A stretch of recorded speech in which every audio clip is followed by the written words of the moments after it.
Hello guys, I am here with a new chapter from Claydon elimination reactions. हमने substitution reaction खत्म किया।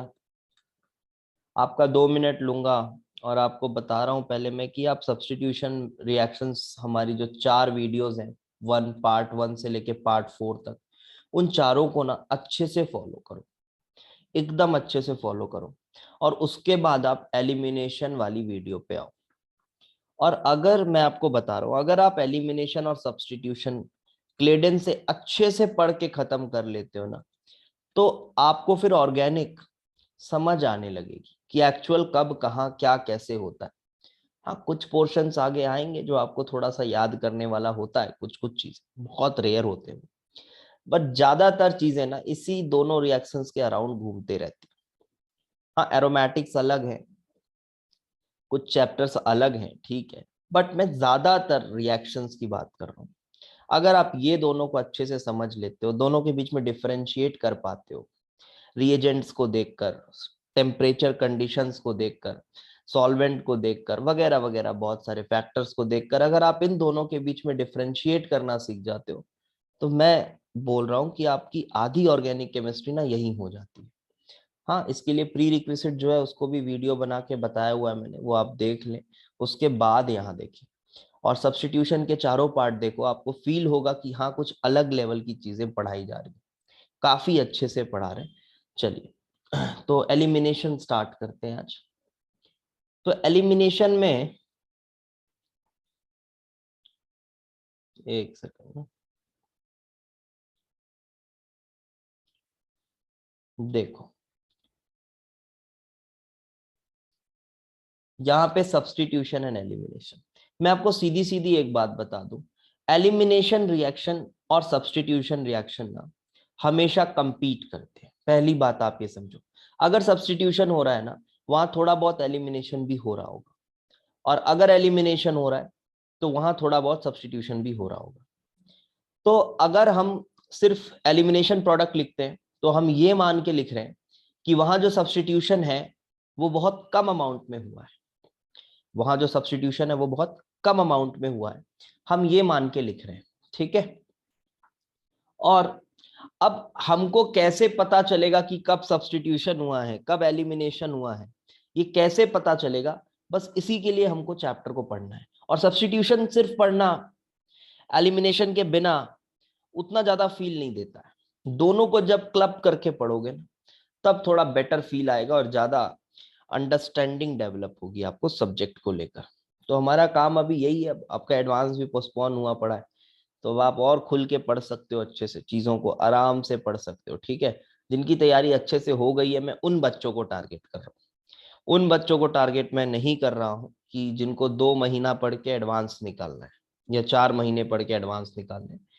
हो सकता है कोई निकाल ले, मैं वो नहीं कह रहा, बट मैं टारगेट उन बच्चों को नहीं कर रहा हूँ, ठीक है। तो चलिए हम बात करते हैं, थोड़ा ढंग से पढ़ाई करते हैं। और देखो, यहाँ पे सिंपल सिंपल हर इलस्ट्रेशन को अच्छे से समझेंगे हम, ठीक है। पहला इलस्ट्रेशन, ये क्या हो रहा है, न्यूक्लियोफिलिक सब्स्टिट्यूशन है। ये Br निकला, स्लो कैटायन बना, कैटायन बन के पानी या OH माइनस, सब्स्टिट्यूशन, ठीक हो गया, खत्म। अब इधर देखो, यहाँ पे ये इसलिए मैं ऐसे जल्दी जल्दी बता रहा हूँ क्योंकि ये बहुत आसान बातें हैं और सब्स्टिट्यूशन में हमने काफी डिस्कस किया हुआ है ये सब चीजों को, ठीक है। अब देखो यहाँ पे क्या हो रहा है, अब यहाँ थोड़ा कंडीशन देखो, कंडीशन देखो ध्यान से, कंसंट्रेटेड सोल्यूशन ऑफ NaOH, इस पे फोकस करो। कंसंट्रेटेड सोल्यूशन ऑफ NaOH क्या मतलब है इसका, अब समझो बहुत अच्छे से। पहली चीज को देखो, यहां पे आपके पास H2O OH माइनस था, यानी कि मैं ऐसा लिख दूं एक्वस NaOH, या फिर मैं बोल दूं यहाँ पे डाइल्यूट बेस, ऐसा कुछ। तो देखो, डाइल्यूट जब आपके पास बेस है, इसका मतलब ये है कि आपके पास बेस है, डाइल्यूट है, मतलब पानी काफी ज्यादा मात्रा में है। पानी ज्यादा है तो प्रोटिक सॉल्वेंट ज्यादा है, तो वो प्रिफर कर सकता है कैटायन बनाने का, क्योंकि 3 डिग्री का हैलाइड है, तो वो Br को हटाया, कैटायन बना, कैटायन बना। अब बोलोगे E1 भी हो सकता है, E1 भी हो सकता है, उस पे बाद में आएंगे यार, E1 और SN1 में, लेकिन यहां पे आप अभी समझो ये ऐसा हुआ और ये होने के बाद यहां OH माइनस लगा और ये टर्ट ब्यूटेनॉल बना, ठीक है, सब्स्टिट्यूशन। लेकिन यही अगर कंसंट्रेटेड NaOH का सोल्यूशन यूज कर रहे हैं तो कंसंट्रेटेड मतलब आपको ऐसा सोचना होगा कि पानी का मात्रा जो है, पानी की मात्रा कम है काफी, और अगर पानी कम है तो प्रोटिक सॉल्वेंट कम है, तो ब्रोमाइड को निकालने वाली चीज कम है जो सॉल्वेट करेगी इसको। तो व्हाट विल हैपन, तो काम ये होगा कि ऐसे केसेस में OH माइनस प्रिफर करेगा। अब देखो SN2 अटैक तो कर नहीं सकता, SN2 अटैक तो कर नहीं सकता, 3 डिग्री है, तो वो क्या करेगा, बाहर से H को निकाल के ये सिग्मा गिरा के इधर ऐसे निकाल देगा, बिल्कुल सीधा। आप जानते होगे बेसिक मैकेनिज्म तो पढ़ के आने बोला है मैंने, E2 एलिमिनेशन बेसिक वाला, ये देखो हटाया ये निकाल। तो मेन बात ये कि कंडीशन पे थोड़ा सा ध्यान दो, ठीक है। अगर डाइल्यूट बेस लिखा हुआ है तो यहाँ पे 3 डिग्री के साथ SN1 हो सकता है, और अगर आपके पास कंसंट्रेटेड सॉल्यूशन लिखी हुई है तो आप यहाँ पे E2 एलिमिनेशन प्रेफर करवा सकते हो। अच्छा अब देखो यहाँ ये भी पॉसिबल है कि जो थोड़ा वाटर प्रेजेंट है वो वाटर कुछ टर्शरी ब्यूटाइल ब्रोमाइड को कैटायन में कन्वर्ट कर दे, पॉसिबल है यार, ठीक है, ये भी पॉसिबल है। उसके बाद हो सकता है कि OH माइनस तो खैर है ही बहुत ज्यादा, तो OH माइनस यहां लग के सब्स्टिट्यूशन प्रोडक्ट यहां भी दे दे, यहां भी सब्स्टिट्यूशन प्रोडक्ट दे दे, ये ऐसा है पॉसिबल। बट कंडीशन कुछ ऐसी है कि एलिमिनेशन ज्यादा मिलेगा। ये हमको कैसे पता चलेगा, ये पढ़ने के बाद एक्सपीरियंस आएगा आपको, उसके बाद आपको समझ में आएगा, ठीक है। 2 लाइन 3 लाइन पढ़ के नहीं होगा, या कुछ ऐसा याद करने की कोशिश मत करो, थोड़ा सा पढ़ते जाओ, फील होने लगेगा आपको कब क्या होना है।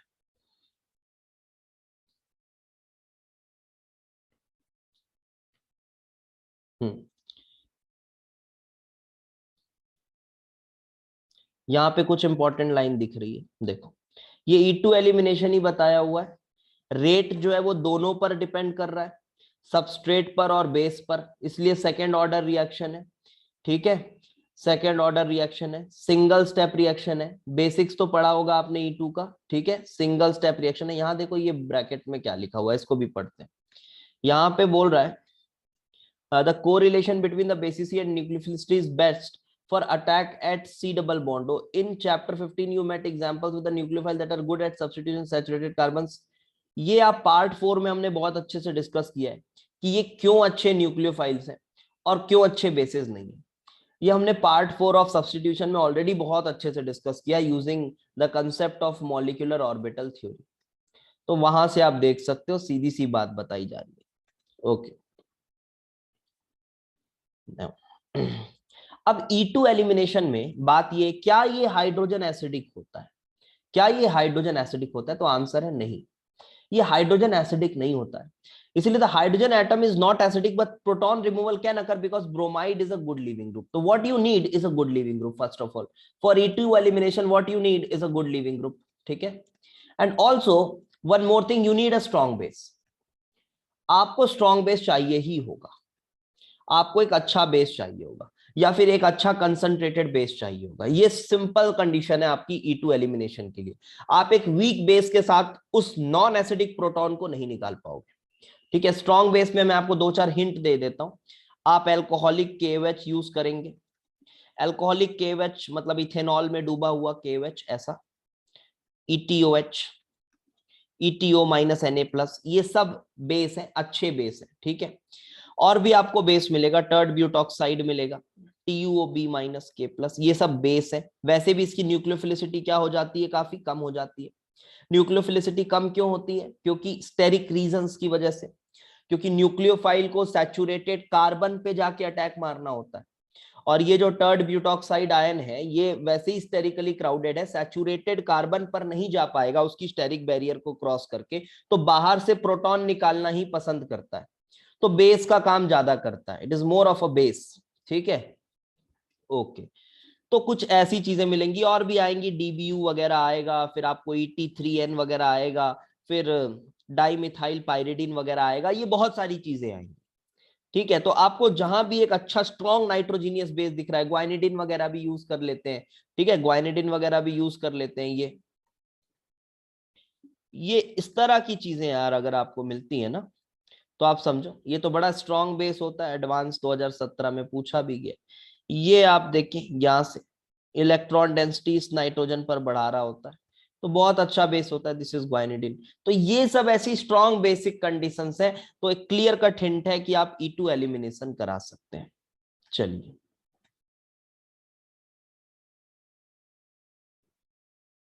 रेट ठीक है। Nucleophilic substitution of टर्ड butyl alcohol with HBr। HBr acid लिया हुआ है, H प्लस प्रोटोनेट करके निकाला और यहाँ पे ब्रोमाइड लगा दिया। ठीक है, न्यूक्लियोफाइल है ये, तो SN1 रिएक्शन हो गया।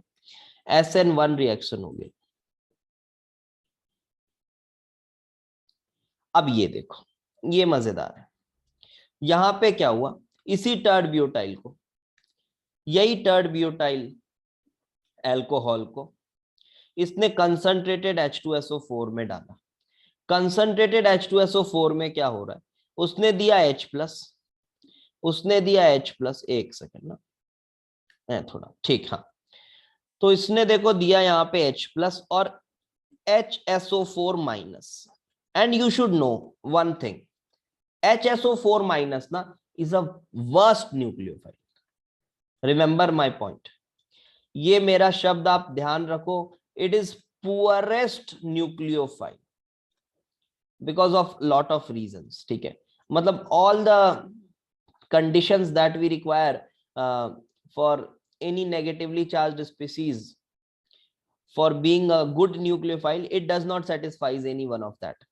ठीक है, because you can see the negative charge is fully delocalized over oxygen, oxygen, oxygen, and also the size is too large for it to be a good nucleophile. Size is too large, तो नहीं हो पाएगा यार। ठीक है, ये नहीं होगा। अच्छा न्यूक्लियोफाइल है नहीं, बेस भी बुरा है। सुनना मेरी बात, बेस भी बुरा है, बुरा है, बट जितना बुरा न्यूक्लियोफाइल है उससे बेटर बेस है। समझना क्या बोल रहा हूं, ठीक है। तो HSO4 माइनस ये क्या कर रहा होगा, तो अगर हमको टर्ड ब्यूटेनॉल को, टर्ड ब्यूटाइल अल्कोहल को कंसंट्रेटेड H2SO4 के साथ ट्रीट कर रहे हैं, तो क्या ये किया, ये निकाले, कैटायन बनाए, कैटायन बनाए। अब कैटायन बनाने के बाद ये बाजू से H प्लस निकालना ज्यादा प्रेफर करेगा। ये वाटर भी ये काम कर सकता है, ठीक है, वाटर भी इतना स्ट्रॉन्ग बेस है कि वो भी इस H प्लस को निकाल सकता है, वो भी इस H प्लस को निकाल सकता है। But since we are using concentrated H2SO4, therefore we are saying कि वाटर का जो अमाउंट है वो कम है और इससे हम परफॉर्म करा रहे हैं। तो इसने देखो निकाला, ये गिराया और ये आपके 2 मिथाइल प्रोपीन फॉर्मेशन हुआ। अच्छा देखो यहाँ पे इंटरमीडिएट बना ना कार्बोकैटायन, आपने बेसिक्स में पढ़ा होगा कि इंटरमीडिएट कार्बोकैटायन बनकर एलिमिनेशन हुआ है, तो this is E1 type elimination. This is E1 type elimination. जिस दिन आप इस तरह से देखने लग जाओगे रिएक्शन को ना, भले एक एक रिएक्शन को आराम से टाइम दे दे के पढ़ो, अंडरस्टैंडिंग डेवलप होगी। बाकी जो रूटीन रिएक्शंस हैं जो आपने याद किया हुआ है, जो हर साल एडवांस में आते हैं ना, वो सब ना सभी बच्चों को बन जाएंगे, उसमें प्रॉब्लम नहीं होगा। ये सब चीजों में थोड़ा फंसते हैं जहां पे अंडरस्टैंडिंग का काम होता है।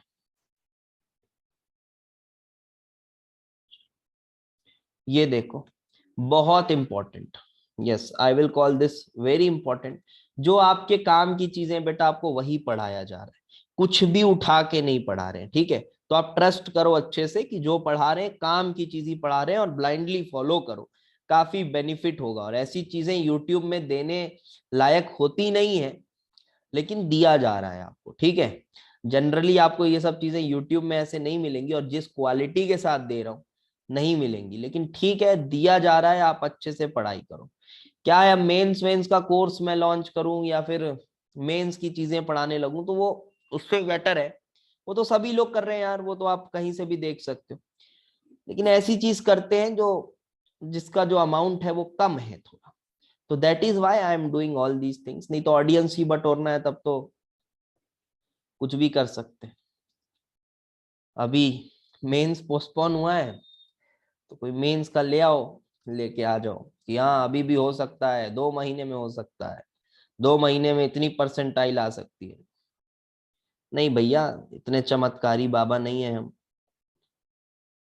और वहां हमारा टारगेट भी नहीं है। चलो देखो आगे इसमें, एलिमिनेशन इन कार्बोनिल केमिस्ट्री, गुड वन, मतलब ये बहुत ही अच्छा है। देखो आप ये करते बहुत हो ये रिएक्शन, बट आपको ना ये पता नहीं होता, पक्की बात बता रहा हूं, आपको पता नहीं होता, आपको फील नहीं होता कि ये इवन एलिमिनेशन है।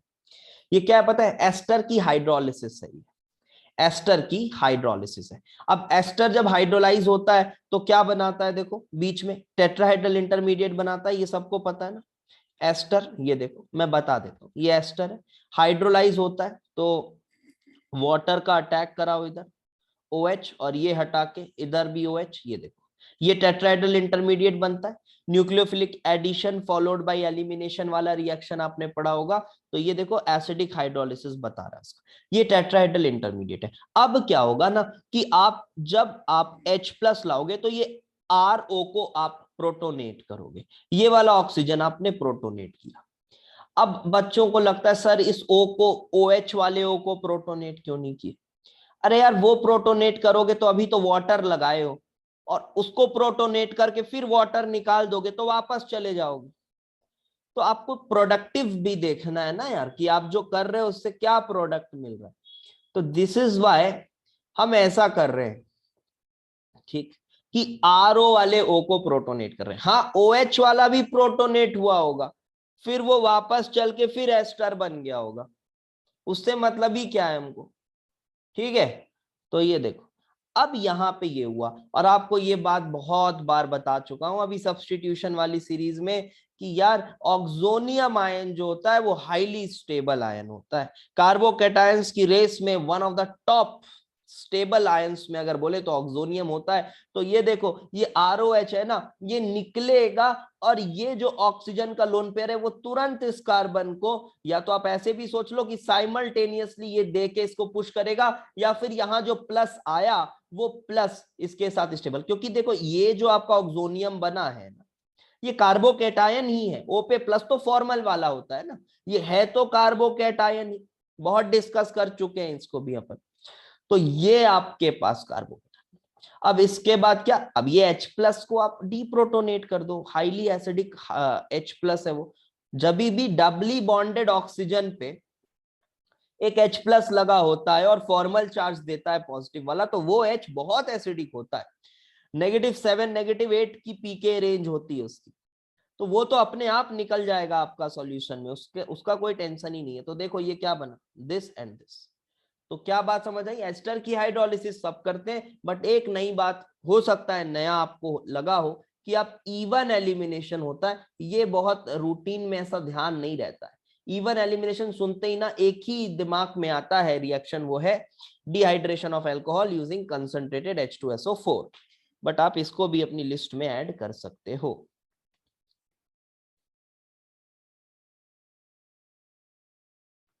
चलो इसको भी डिस्कस करते हैं। और एलिमिनेशन थोड़ा ज्यादा है पढ़ाने के लिए, तो ये सिर्फ पार्ट 4, जैसे अपन ने 4 पार्ट में पढ़ाया, 4 पार्ट में नहीं होगा ये, थोड़ा सा और इसमें समय लगेगा, थोड़े ज्यादा पार्ट लगेगा, और समय है अब हमारे पास, हम कर सकते हैं बहुत अच्छे से।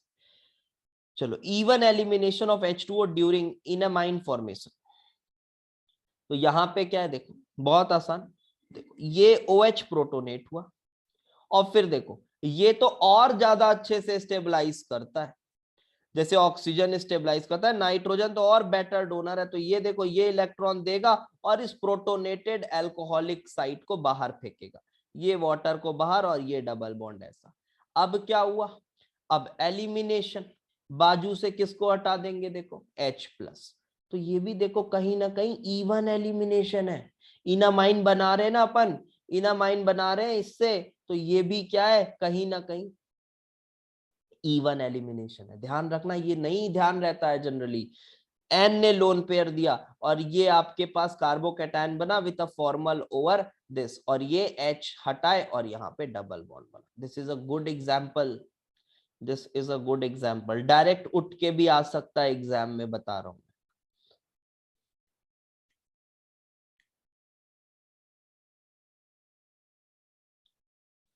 देन कुछ बातें और देखो क्या पॉइंट लिखा हुआ है, ये मैंने कुछ पॉइंट्स को ना मार्क कर दिया है जो आपके काम का है, और उसको हम थोड़ा इलेबोरेट कर सकते हैं। क्या पूरा पैराग्राफ तो नहीं पढ़ेंगे। A weak base ETOH leads to substitution while a strong base ethoxide leads to elimination. ठीक है, वीक बेस ETOH क्या करेगा, ये वीक बेस है, वीक बेस है तो सब्सटीट्यूशन करना ज्यादा प्रेफर करेगा, वो भी ना SN2 सब्सटीट्यूशन नहीं। कौन सा सब्सटीट्यूशन, SN1। सीधी सी बात है यार, आपको बताया गया कि ETOH कोई बहुत शानदार न्यूक्लियोफाइल तो है नहीं, तो अगर ETOH आपके पास है ना तो सब्सटीट्यूशन ना करा के, सॉरी, एलिमिनेशन का चांस नहीं है अगर आप E2 से प्रोसीड करना चाह रहे हो, क्योंकि अभी तक हमने E2 ही पढ़ रहा है। तो ETOH एक प्रोटिक सॉल्वेंट है, कैटायन बनाने में भरोसा रखता है, कैटायन बना डालेगा, कैटायन बना के फिर ETOH ऐड हो जाएगा और हम बोल देंगे कि ठीक है न्यूक्लियोफिलिक सब्स्टिट्यूशन हुआ वाया SN1। SN2 की चांसेस काफी कम होती है जब अगर आप ऐसा पुअर न्यूक्लियोफाइल यूज करते हो। चलो देखते हैं आगे। देखो ये यहाँ पे इस एग्जाम्पल को देखते हैं अच्छे से, बहुत अच्छे से। अब मैंने थोड़ा स्लो भी कर दिया है, देखो सब्स्टिट्यूशन थोड़ा तेज तेज पढ़ाया है, बट एलिमिनेशन मैंने थोड़ा स्लो डाउन भी कर दिया, अच्छे से समझा रहा हूँ एक एक चीज को, उड़ा नहीं रहे चीजों को थोड़ा, ठीक है। उस समय थोड़ा सा उड़ा रहे थे इसलिए कि एग्जाम पास है, और मैं ये एज्यूम करके पढ़ा रहा था कि बेसिक्स तो बहुत अच्छे से आता होगा, ऑल्दो बेसिक्स को भी बहुत अच्छे से डिस्कस किया हुआ है। अब देखो ETOH अपने पास है, और ये तो क्या करेगा, weak base substitution. Weak base ठीक है, वीक बेस, लेकिन प्रोटिक सॉल्वेंट, देखो SN1 से कराया, प्रोटिक सॉल्वेंट हटा निकला ये, फिर लगाया और ये देखो तुम्हारे पास ये plus a few % elimination. yes, because SN1 and E1 na, they are highly competitive. SN1 and E1 they are highly competitive. बहुत मुश्किल हो जाता है दोनों को बता पाना, दोनों के परसेंटेज को कंट्रोल कर पाना जब रिएक्शन होता है। ऑल्दो यहाँ हम SN1 बता रहे, सब्स्टिट्यूशन हो रहा है, टेम्परेचर का गेम है थोड़ा सा, और भी बहुत सारे फैक्टर्स हैं। और ये जो सब्स्टिट्यूशन और एलिमिनेशन का जो कंपटीशन वाला पोर्शन है ना, वो क्लेडन से ज्यादा अच्छा सोलोमन्स में दिया हुआ है, ठीक है। यहाँ पे आपको सब्स्टिट्यूशन अलग से अच्छे से पढ़ाया, एलिमिनेशन पढ़ाया, तो मैं उस पोर्शन को क्लब करूंगा इसके साथ जब अपन थोड़ा पूरा एलिमिनेशन पढ़ लेंगे। तो उसमें कुछ डेटाज ऐसे हैं, उन डेटाज के थ्रू ना आपको एक और बेटर अंडरस्टैंडिंग आएगी ये पूरा पढ़ने के बाद। बस पढ़ते जाओ अच्छे से। यहाँ पे देखो strong base ETO minus, strong base because its acid is too weak, acid is too weak, this is a strong base। क्या किया, बाजू से H+ हटाया, गिराया, E2 एलिमिनेशन, सिंगल स्टेप। अच्छा ये वाला जो पोर्शन है हार्डनेस एलिमिनेशन सब्स्टिट्यूशन, मेरी पार्ट 4 देखो बहुत अच्छे से डिस्कस किया हुआ है, अभी फिर वो बातों को नहीं करूंगा। पार्ट 4 देखो सब्स्टिट्यूशन की, बहुत अच्छे से डिस्कस किया हुआ है वहां। यहाँ पे साइज की बात कर रहा है, साइज की बात कर रहा है, तो चलो थोड़ा साइज का भी फैक्टर देखते हैं एग्जाम्पल के through. Look at this, look at this one, this is also a good one. देखो बेटा स्मॉल न्यूक्लियोफाइल, न्यूक्लियोफाइल है, स्मॉल है, 1 डिग्री का हैलाइड आपके पास है शिकार। क्या करना है, स्मॉल है तो सैचुरेटेड कार्बन साइट पे अटैक मार लेगा, वो गया निकाला, ठीक है, क्या हो गया, सब्स्टिट्यूशन। सेम यही काम हमने लिया टर्ट ब्यूटॉक्साइड के साथ, ध्यान से, टर्ट ब्यूटॉक्साइड लेना है, टर्ट ब्यूटेनॉल नहीं लेना है। टर्ट ब्यूटेनॉल क्या करता, ये सॉल्वेंट की तरह कैटायन बनाने की कोशिश करने लगता, ये थोड़ी ना अच्छा बेस है, अच्छा बेस ये है। इस कॉन्सेप्ट पे सवाल आ सकता है, ध्यान से थोड़ा, ये अच्छा बेस है, ये अच्छा बेस नहीं है, तो आप ध्यान से समझना, छोटी छोटी बारीकियों को बता रहा हूं। तो टर्ट ब्यूटॉक्साइड अगर लिया तो अच्छा बेस है, तो ऑल्दो 1 डिग्री का आपके पास हैलाइड है, ये आपका सब्स्टिट्यूशन करा सकता है, बट ये अच्छा न्यूक्लियोफाइल है ही नहीं, वो जाता ही नहीं उस सैचुरेटेड कार्बन के पास, इसका ट्रांजिशन स्टेट थोड़ा अनस्टेबल सा बन जाता है स्टेरिक क्राउडिंग की वजह से। ठीक है, उसकी भी बातें करेंगे यार आगे। तो आप देखो ये क्या करेगा, बाजू से H को निकालना ज्यादा प्रीफर करेगा। इलेक्ट्रोस्टैटिक अट्रैक्शंस, ये हटाया, ये निकाल दिया बाहर, और आपके पास एल्कीन बन जाएगा। ठीक है, तो अगर बल्कि दिख गया ना बेस, तो न्यूक्लियोफाइल नहीं है, फिर वो बेस वाली कैरेक्टरिस्टिक्स ज्यादा आ जाएगी स्टेरिक रीजंस की वजह से। अब एक और point, temperature, the most important factor. ये पढ़ तो लेते हैं लोग कि ठीक है, एलिमिनेशन कब होता है, हाई टेम्परेचर, हाई टेम्परेचर पे एलिमिनेशन होता है, लो टेम्परेचर पे सब्स्टिट्यूशन होता है। मैं इसको आपको रीजन भी बता देता हूँ, हो सकता है आप में से बहुत अच्छे अच्छे बच्चे भी होंगे तो उनको इसका रीजन भी आता होगा, कहीं से पढ़ा होगा, तो फिर भी आपको इसका रीजन भी बताते हैं कि हाई टेम्परेचर पे एलिमिनेशन क्यों होता है। क्योंकि देखो बेटा, एलिमिनेशन में ना रिएक्शन की एंट्रोपी बढ़ रही है, एक तरह का आप ऐसे सोच सकते हो एंट्रोपी ड्रिवन रिएक्शन है। एंट्रोपी क्यों बढ़ रही है, क्योंकि आपके रिएक्टेंट कम है, प्रोडक्ट ज्यादा बन रहे हैं। आप देखो, गिनो, यहां देख लो, मैं लिख नहीं रहा, यहीं देख लो।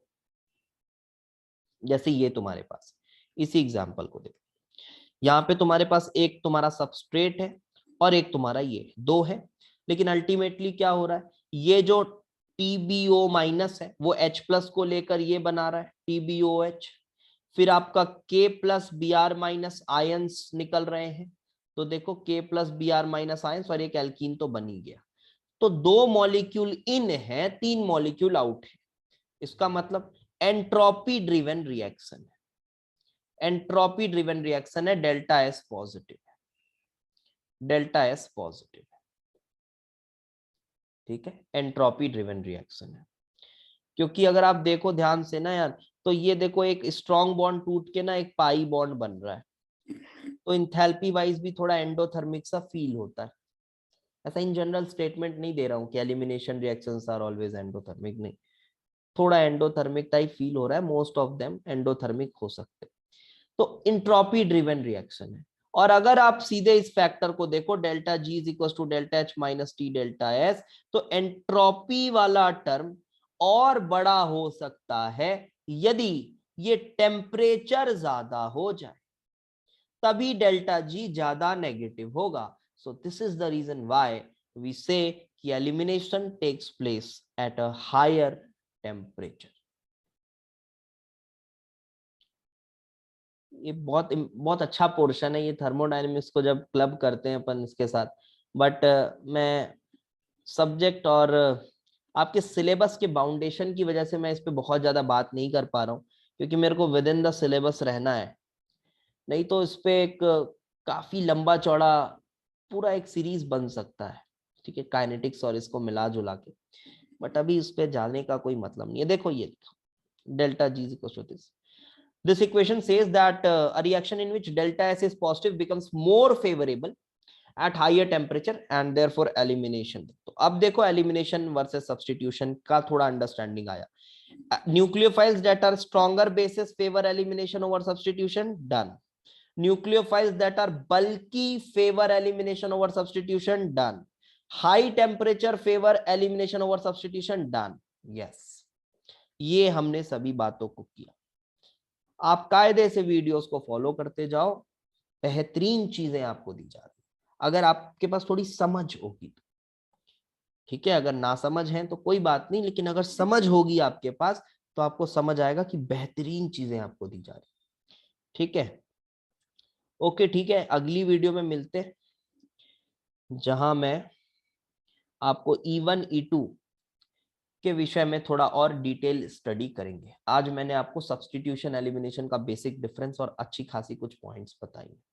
ठीक है, ओके, तो अब फिर से अल्टरनेट डेज पे वीडियोस आएंगे एलिमिनेशन के भी, कोशिश करेंगे रोज भी डाल दें, अगर रिस्पॉन्स अच्छा रहता है तो कोशिश करेंगे रोज भी अपलोड कर दें।